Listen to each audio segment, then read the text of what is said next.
Hello once again, watchers of good movies. My name is Nick Pell, and wait a second.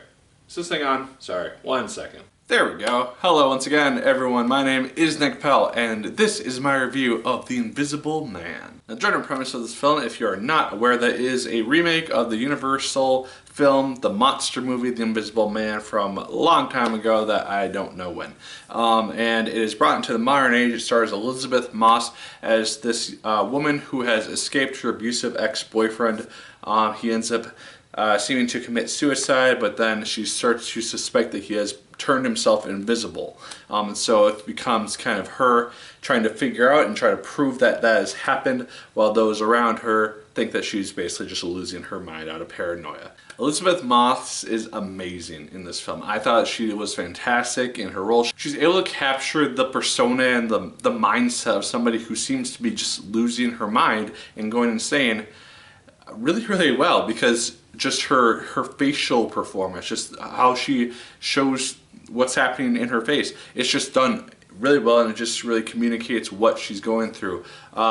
Everything else is also really well done. I just thought that she gave a really good performance overall, and it's just interesting to see her not really sure what's real and what's not. And one thing that I really did enjoy about the movie is just not really knowing for sure, at least right off the bat, if she is actually going insane or if these things are actually happening, because the majority of the first half of the film is shown just through her perspective. All these weird things that are happening are only to her, and she's the only one who witnesses them. So in that respect, I wasn't sure if she was just going to end up being an unreliable narrator or just more or less an unreliable protagonist. And so it just made for an interesting back and forth as I'm just trying to pay attention to a lot of the smaller aspects of what was going on. And a lot of that stuff is heightened and brought into kind of the tension that this film really just builds really well. It just has this claustrophobic atmosphere almost. It's not closed in whatsoever, but there's even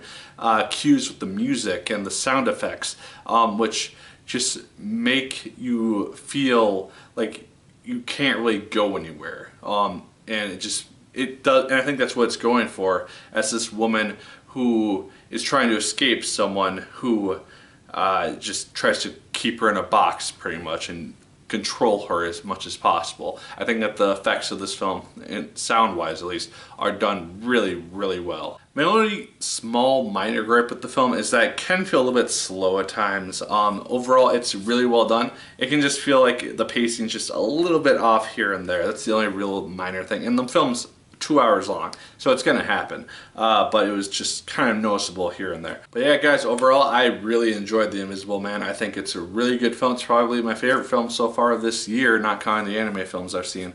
Elizabeth Moss, as I've said, gives a really good performance. It builds its tension really fantastically well, and it just has this really good question of whether or not she's going crazy or if this stuff is actually happening. I think it balances those two aspects really well, and it sticks its ending pretty well, I think, as well. I'm saying well a lot. So yeah, those are my thoughts on The Invisible Man. Let me know yours in the comments down below. Did you like it as much as I did? Did you hate it more than I did? Let me know. What do you think should be the next monster movie revival remake thing that they are doing in Universal, apparently? Let me know in the comments down below. Like, favorite, comment, and subscribe once again if you so choose. I appreciate it immensely. And as always, my people, my name is Nick Pell. And once again, keep on watching.